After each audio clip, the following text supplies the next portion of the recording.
ओम श्री राधा कृष्णाभ्याम नमः। ओम नमो भगवते वासुदेवाय। श्रीमद्भागवत महापुराण। कृष्णं नारायणं वंदे, कृष्णं वंदे व्रजप्रियं, कृष्णं द्वैपायनं वंदे, कृष्णं वंदे प्रथासुतं। सम्मानित श्रोतागण, आज हम लोग 18वें अध्याय का पाठ करेंगे। इस अध्याय में यह बताया गया है कि किस प्रकार के लोगों को मोह नहीं होता है।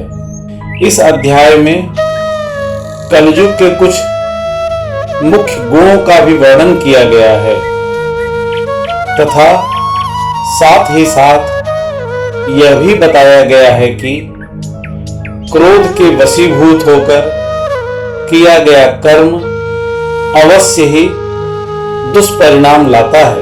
आइए अब हम इस अध्याय का पाठ करते हैं।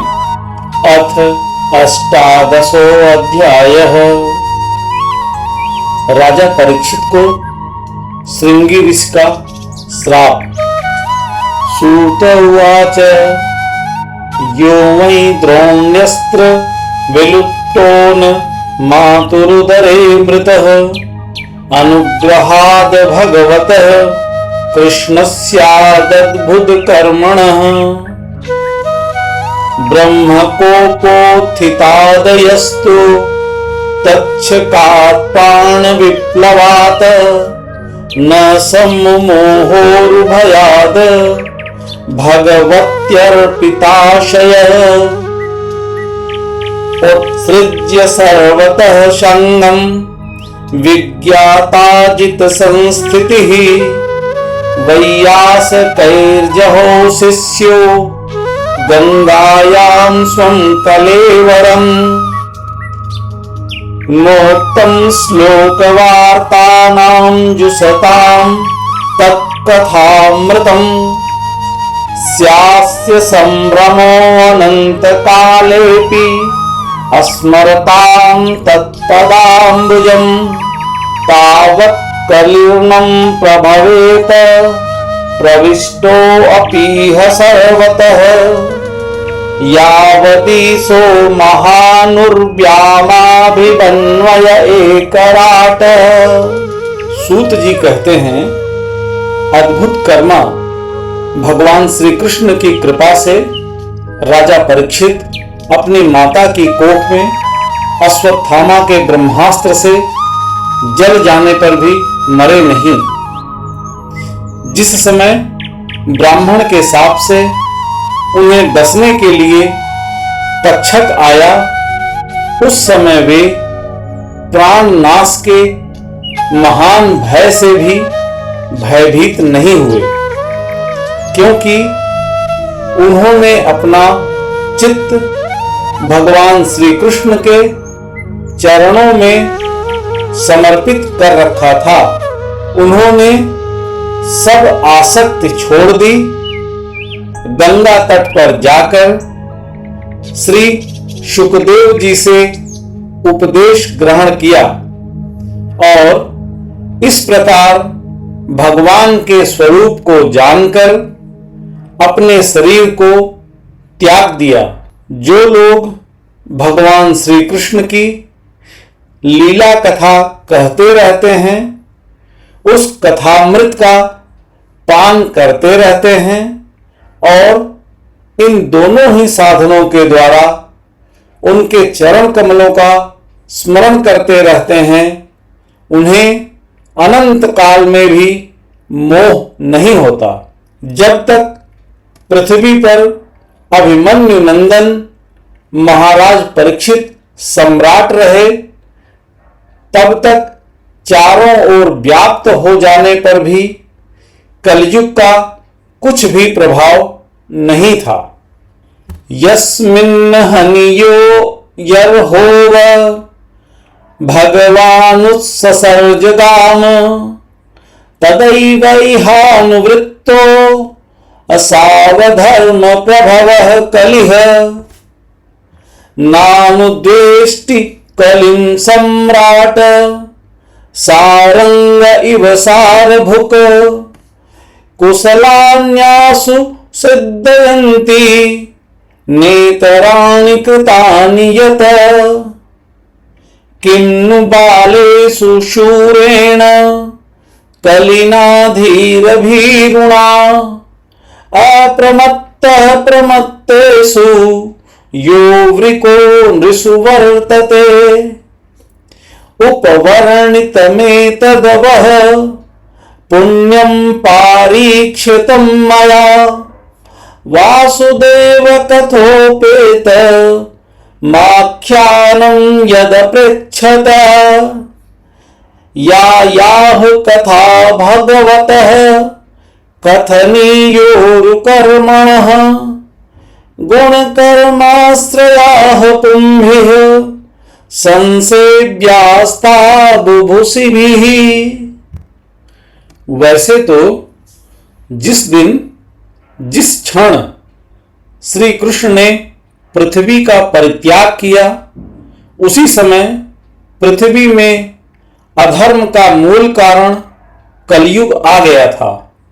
भ्रमर के समान सारग्राही सम्राट परीक्षित कलयुग से कोई द्वेष नहीं रखते थे, क्योंकि इसमें यह एक बहुत बड़ा गुण है कि पुण्य कर्म तो संकल्प मात्र से ही फलीभूत हो जाते हैं, परंतु पाप कर्म का फल शरीर से करने पर ही मिलता है, संकल्प मात्र से नहीं।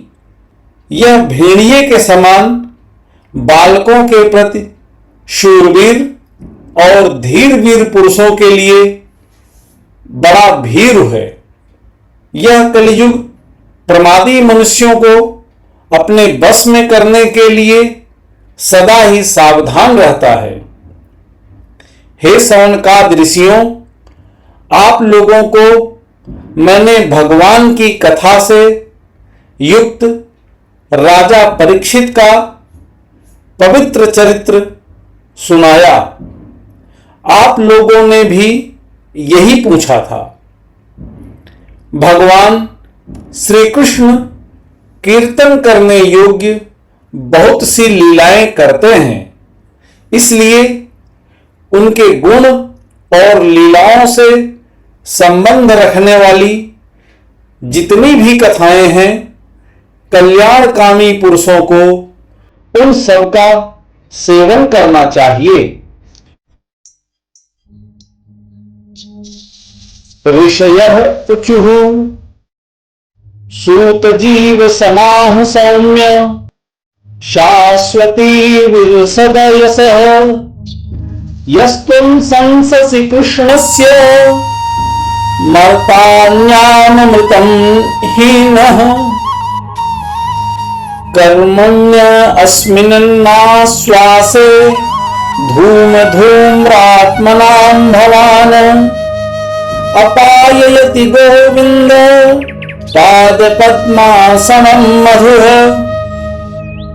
तुलयाम लवेनापि न स्वर्गं ना पुनर्भवम् भगवत संगी संगस्य मर्त्यानां किमुसितासिस को नाम तृप्येद रसवित्कथायां महत्तमैकान्तपरायणस्य नान्तं गुणानां गुणस्य जग्मुर्योगेश्वराये भवपाद्ममुख्याः तन्नो भवान् वै भगवत्प्रधानो महत्तमैकान्त परायणस्य हरेरुदारं चरितं विशुद्धं शुश्रूषतां नो वितनोतु विद्वन् स वै महाभागवतः परीक्षित येनापवर्गाख्यमदभ्रबुद्धिः ज्ञानेन वैयासिकिसशब्दितेन भेजे खगेन्द्र ध्वज पादमूलम् तन्नः परम पुण्यं संवृतार्थ माख्यानमत्यद्भुतयोगनिष्ठम् आख्याहनन्ताचरितोपपन्नं पारीक्षितं भगवताभिरामम्। ऋषियों ने कहा, सौम्य स्वभाव सूत जी, आप युग युग जिए, क्योंकि मृत्यु के प्रवाह में पड़े हुए हम लोगों को आप भगवान श्री कृष्ण की अमृतमयी उज्ज्वल कीर्ति का श्रवण कराते हैं। यज्ञ करते करते उसके धुएं से हम लोगों का शरीर धूमिल हो गया है, फिर भी इस कर्म का कोई विश्वास नहीं है। इधर आप तो वर्तमान में ही भगवान श्री कृष्ण चंद्र के चरण कमलों का मादक और मधुर मधु पिलाकर हमें तृप्त कर रहे हैं। भगवत प्रेमी भक्तों के लव मात्र के सत्संग से स्वर्ग एवं मोक्ष की भी तुलना नहीं की जा सकती। फिर मनुष्यों के तुच्छ भोगों की तो बात ही क्या है। ऐसा कौन सा रस मर्मज्ञ होगा जो महापुरुषों के एकमात्र जीवन सर्वस्व श्री कृष्ण की लीला कथाओं से तृप्त हो जाए। समस्त प्राकृत गुणों से अतीत भगवान के अचिंत्य अनंत कल्याणमय गुण गणों का पार तो ब्रह्मा शंकर आदि बड़े बड़े योगेश्वर भी नहीं पा सके। विद्वान, आप भगवान को ही अपने जीवन का ध्रुव तारा मानते हैं, इसलिए आप सत्पुरुषों के एकमात्र आश्रय भगवान के उदार और विशुद्ध चरित्रों का हम श्रद्धालु श्रोताओं के लिए विस्तार से वर्णन कीजिए। भगवान के परम प्रेमी महाबुद्धि परीक्षित ने श्री शुकदेव जी के उपदेश किए हुए जिस ज्ञान से मोक्ष स्वरूप भगवान के चरण कमलों को प्राप्त किया, आप कृपा करके उसी ज्ञान और परीक्षित के परम पवित्र उपाख्यान का वर्णन कीजिए, क्योंकि उसमें कोई बात छिपाकर नहीं कही गई होगी और भगवत प्रेम की अद्भुत योग निष्ठा का निरूपण किया गया होगा। उसमें पद पद पर भगवान श्री कृष्ण की लीलाओं का वर्णन हुआ होगा। भगवान के प्यारे भक्तों को वैसा प्रसंग सुनने में बड़ा रस मिलता है। सूत उवाच अहो वयं जन्म भृतोऽद्यः स्म वृद्धानुवृत्तापि विलोम जाता दौस्य कुल्यमाधिं विधुनोति शीघ्रं महत्तमानाम विधान योग है।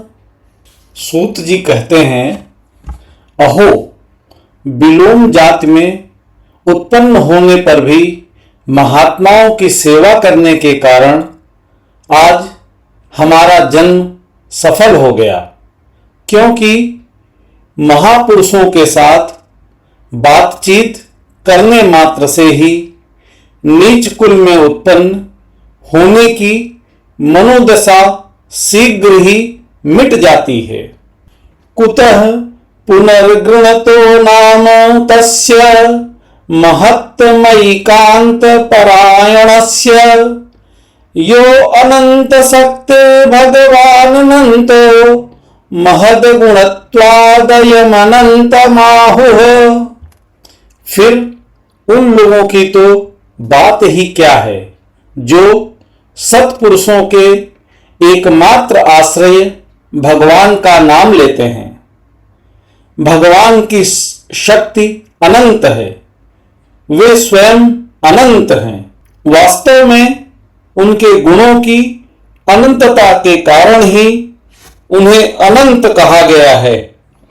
एतावतालं ननु सूचितेन गुणैरसाम्यानति सायनस्य हित्वेतरान् प्रार्थयतो विभूतिर् यास्यङ्गघृणेन जुषते नभीप्सोः। भगवान के गुणों की समता भी जब कोई नहीं कर सकता, तब उनसे बढ़कर तो कोई हो ही कैसे सकता है। उनके गुणों की यह विशेषता समझाने के लिए इतना कह देना ही पर्याप्त है कि लक्ष्मी जी अपने को प्राप्त करने की इच्छा से प्रार्थना करने वाले ब्रह्मादि देवताओं को छोड़कर भगवान के न चाहने पर भी उनके चरण कमलों की रज का ही सेवन करती हैं। अथापि यत्पादन खावसृष्टम जगद विरिंचोपहृतार प्रारंभ शेषम पुनत्यान्यतमो मुकुंदात को नाम लोके भगवत् पदार्थः यत्रानुरक्ताः सहसैव धीरा व्यपूज्य देहादिषु संगमूढम् व्रजन्ति तत्पारं हंसस्य मन्त्यम् यस्मिन् हिंसोपशमः स्वधर्मः अहं हि पृष्टो अर्यमणो भवद्विराचक्ष आत्मावगमो अत्र यावान नभः पतन्त्यात्म समं पतत्रिणस्तथा समं विष्णुगतिं विपश्चितः। ब्रह्मा जी ने भगवान के चरणों का प्रक्षालन करने के लिए जो जल समर्पित किया था, वही उनके चरण नखों से निकलकर गंगा जी के रूप में प्रवाहित हुआ। यह जल महादेव जी सहित सारे जगत को पवित्र करता है। ऐसी अवस्था में त्रिभुवन में श्री कृष्ण के अतिरिक्त भगवान शब्द का दूसरा और क्या अर्थ हो सकता है। जिनके प्रेम को प्राप्त करके धीर पुरुष बिना किसी हिचक के देह गेह आदि की दृढ़ आसक्ति को छोड़ देते हैं और उस अंतिम परमहंस आश्रम को स्वीकार करते हैं, जिसमें किसी को कष्ट न पहुंचाना और सब ओर से उपशांत हो जाना ही स्वधर्म होता है। सूर्य के समान प्रकाशमान महात्माओं, आप लोगों ने मुझसे जो कुछ पूछा है वह मैं अपनी समझ के अनुसार सुनाता हूं। जैसे पक्षी अपनी शक्ति के अनुसार आकाश में उड़ते हैं, वैसे ही विद्वान लोग भी अपनी अपनी बुद्धि के अनुसार ही श्री कृष्ण की लीला का वर्णन करते हैं। एकदा धनुरुद्यम्य विचरन् मृगयां वने मृगाननुगतः स्वान्तः क्षुधितस्तिस्रसो वृषम् जलाशय मचक्षाणः प्रविवेश तमाश्रमम् ददर्श मुनिमासीनं शान्तं मीलितलोचनम् प्रतिरुद्धेन्द्रिय प्राण मनो बुद्धिमुपारुत्तम् अस्थान त्रयात् परं प्राप्तं ब्रह्मभूतं विक्रियम् विप्रकीर्णं जटाच्छन्नं रौरवेणाजिनेन च विशुष्यत्तालुरुदकं तथा भूतमया च अलब्ध तृणभूम्यादिर रसं संप्राप्तार्घ्य सुनृत अवज्ञातमिवात्मानं मन्यमानश्चुकोपः। एक दिन राजा परीक्षित धनुष लेकर वन में शिकार खेलने गए हुए थे। हरिणों के पीछे दौड़ते दौड़ते वे थक गए और उन्हें बड़े जोर की भूख और प्यास लगी। जब कहीं उन्हें कोई जलाशय नहीं मिला तब वे पास के ही एक ऋषि के आश्रम में घुस गए। उन्होंने देखा कि वहां आंखें बंद करके शांत भाव से एक मुनि आसन पर बैठे हुए हैं। इंद्रिय, प्राण, मन और बुद्धि के निरुद्ध हो जाने से वे संसार से ऊपर उठ गए थे।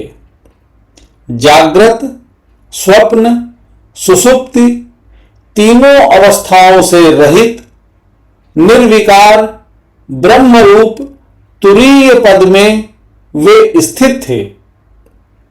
उनका शरीर बिखरी हुई जटाओं से और कृष्ण मृग चर्म से ढका हुआ था। राजा परीक्षित ने ऐसी ही अवस्था में उनसे जल मांगा, क्योंकि प्यास से उनका गला सूखा जा रहा था। जब राजा को वहां बैठने के लिए तिनके का आसन भी न मिला, किसी ने उन्हें भूमि पर भी बैठने को न कहा, अर्घ्य और आदर भरी मीठी बातें तो कहां से मिलती। तब अपने को अपमानित सा मानकर वे क्रोध के वश में हो गए। अभूतपूर्व सहसा क्षुत्रिंगभ्याम मर्दितात्मनः ब्राह्मणं प्रत्यभूत ब्राह्मण मत्सरो मन्युरेव च स तु ब्रह्मऋषेरंसे गतासु मुरदंरुषा विनिर्गच्छ धनुष्कोटया निधाय पुरमागमत एष किं निभृताशेषकर्णो मिलिते क्षणः मृषा समाधिराहोस्त्विंकी न स्यात् छत्रबंधुभिः। सौनक जी, वे भूख प्यास से छटपटा रहे थे, इसलिए एकाएक उन्हें ब्राह्मण के प्रति ईर्ष्या और क्रोध हो आया। उनके जीवन में इस प्रकार का यह पहला ही अवसर था। वहां से लौटते समय उन्होंने क्रोधवश धनुष की नोक से एक मरा सांप उठाकर ऋषि के गले में डाल दिया और अपनी राजधानी में चले आए। उनके मन में यह बात आई कि इन्होंने जो अपने नेत्र बंद कर रखे हैं, सो क्या वास्तव में इन्होंने अपनी सारी इंद्रिय वृत्तियों का निरोध कर लिया है, अथवा इन राजाओं से हमारा क्या प्रयोजन है। यूं सोचकर इन्होंने झूठ मूठ समाधि का ढोंग रच रखा है। तस्य पुत्रो अति तेजस्वी विहरन् बालकोर्भकैः राज्ञाधं प्रापितं तातं श्रुत्वा तत्रेदम् अब्रवीत अहो अधर्मः पालानां पीन्नां बलिभुजामिव स्वामिनघ्यं यद्दासानां द्वारपानां शुनामिव ब्राह्मणै छत्रबन्धुर्हि द्वारपालो निरूपितः स कथं तद्गृहे द्वास्थः सभाण्डं भोक्तुमर्हति कृष्णे गते भगवती शास्त्रयुत्पथगामिनाम् तद्भिन्न सेतुं द्याहं शास्मि पश्यत मे बलम् इत्युक्त्वा रोषताम्राक्षो वयस्या नृषिबालकः कौशिक्याप उपस्पृश्य वाग्वज्रं विससर्जः इति लङ्घितमर्यादं तक्षकः सप्तमे हनि दक्षन्ति स्म कुलाङ्गारं चोदितो मे तद्द्रुहम्। उन समीक मुनि का पुत्र बड़ा तेजस्वी था। वह दूसरे ऋषि कुमारों के साथ पास ही खेल रहा था। जब उस बालक ने सुना कि राजा ने मेरे पिता के साथ दुर्व्यवहार किया है, तब वह इस प्रकार कहने लगा, ये नरपति कहलाने वाले लोग उच्छिष्ट भोजी कौओं के समान संड मुसंड होकर कितना अन्याय करने लगे हैं। ब्राह्मणों के दास होकर भी ये दरवाजे पर पहरा देने वाले कुत्ते के समान अपने स्वामी का ही तिरस्कार करते हैं। ब्राह्मणों ने क्षत्रियों को अपना द्वारपाल बनाया है। उन्हें द्वार पर रहकर रक्षा करनी चाहिए। घर में घुसकर स्वामी के बर्तन में खाने का उसे अधिकार नहीं है। अतएव उन्मार्गगामियों के शासक भगवान श्री कृष्ण के परम धाम पधार जाने पर इन मर्यादा तोड़ने वालों को मैं आज दंड देता हूं। मेरा तपोबल देखो।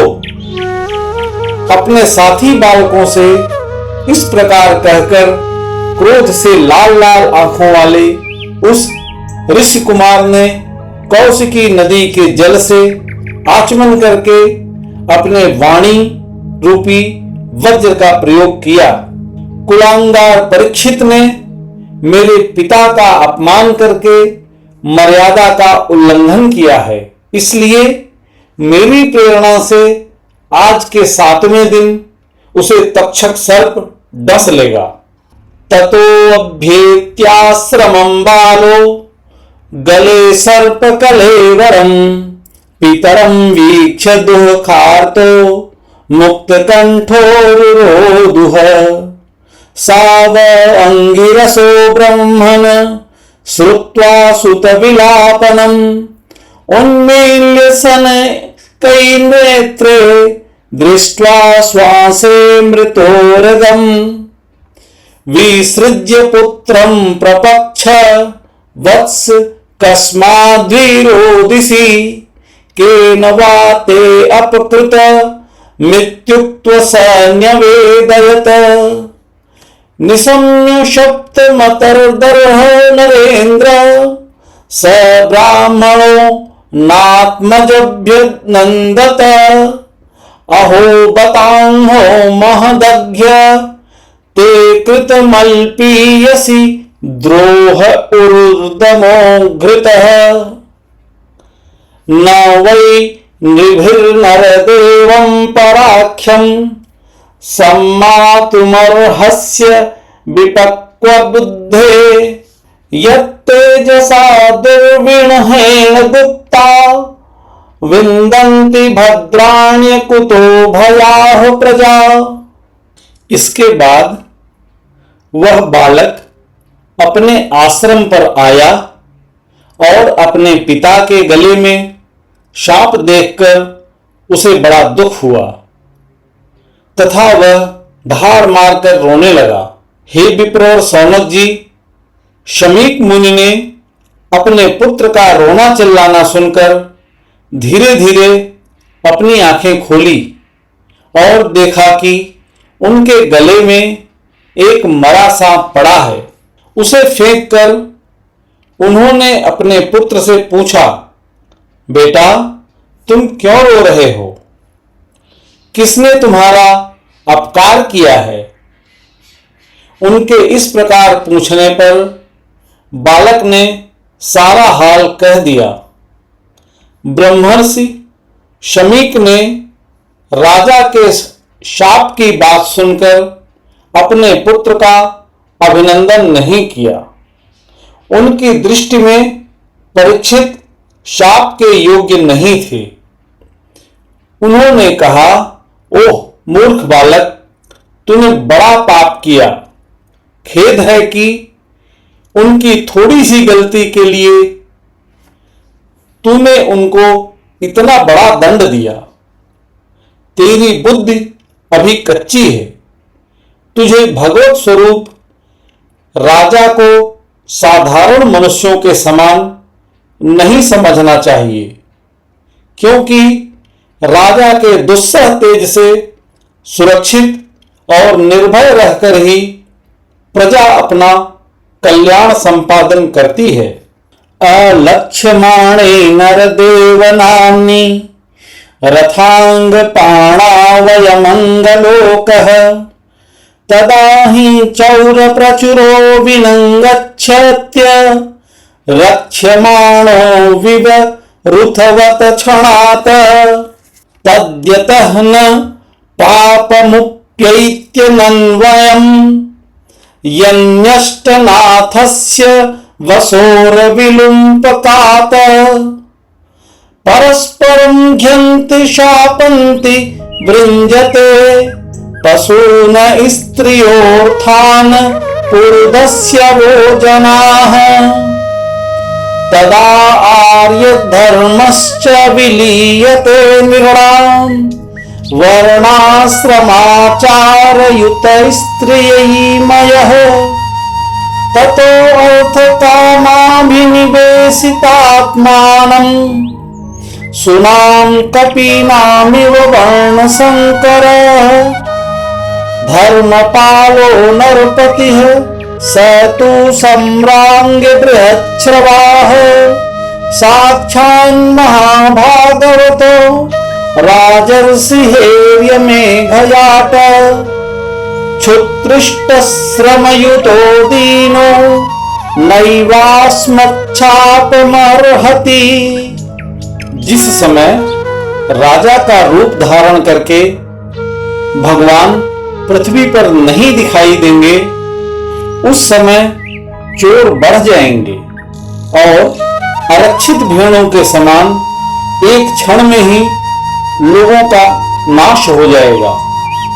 राजा के नष्ट हो जाने पर धन आदि चुराने वाले चोर जो पाप करेंगे, उसके साथ हमारा कोई संबंध न होने पर भी वह हम पर भी लागू होगा, क्योंकि राजा के न रहने पर लुटेरे बढ़ जाते हैं और वे आपस में मारपीट गाली गलौज करते हैं, साथ ही पशु, स्त्री और धन संपत्ति भी लूट लेते हैं।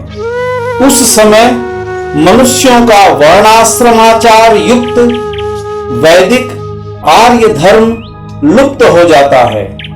अर्थ, लोभ और काम वासना के विवश होकर लोग कुत्तों और बंदरों के समान वर्ण संकर हो जाते हैं। सम्राट परीक्षित तो बड़े ही यशस्वी और धर्म धुरंधर हैं। उन्होंने बहुत से अश्वमेध यज्ञ किए हैं और वे भगवान के परम प्यारे भक्त हैं। वे ही राजर्षि भूख प्यास से व्याकुल होकर हमारे आश्रम पर आए थे। वे शाप के योग्य कदापि नहीं हैं। अपापेषु स्वभृत्येषु बालेनापक्वबुद्धिना पापं कृतं तद् भगवान् सर्वात्मा क्षन्तुर्मर्हति। तिरस्कृता विप्रलब्धाः शक्ताः क्षिप्ताः ता अपि नास्य तत्प्रतिकुर्वन्ति तद्भक्ताः प्रभवोऽपि हि इति पुत्रकृतादेन सोऽनुलप्तप्तो महामुनिः स्वयं विप्रकृतो राज्ञा नैवाधं तदचिन्तयत् प्रायशः साधवो लोके परैर्द्वन्द्वेषु योजिताः न व्यथन्ति न हृष्यन्ति यत आत्मा अगुणाश्रयः। इस नासमझ बालक ने हमारे निष्पाप सेवक राजा का अपराध किया है। सर्वात्मा भगवान कृपा करके इसे क्षमा करें। भगवान के भक्तों में भी बदला लेने की शक्ति होती है, परंतु वे दूसरों के द्वारा किए हुए अपमान, धोखेबाजी, गाली गलौज, आक्षेप और मारपीट का कोई बदला नहीं लेते। महामुनि शमीक को पुत्र के अपराध पर बड़ा पश्चाताप हुआ। राजा परीक्षित ने जो उनका अपमान किया था उस पर तो उन्होंने ध्यान ही नहीं दिया। महात्माओं का स्वभाव ही ऐसा होता है कि जगत में जब दूसरे लोग उन्हें सुख दुख आदि द्वंद्वों में डाल देते हैं, तब भी वे प्रायः हर्षित या व्यथित नहीं होते, क्योंकि आत्मा का स्वरूप तो गुणों से सर्वथा परे है। इति श्रीमद्भागवते महापुराणे पारमहंस्यां संहितायां प्रथम स्कंधे विप्रशापोपलम्भनम् नाम अष्टादशोऽध्यायः। हरिः ओम तत्सत्, हरिः ओम तत्सत्, हरिः ओम तत्सत्।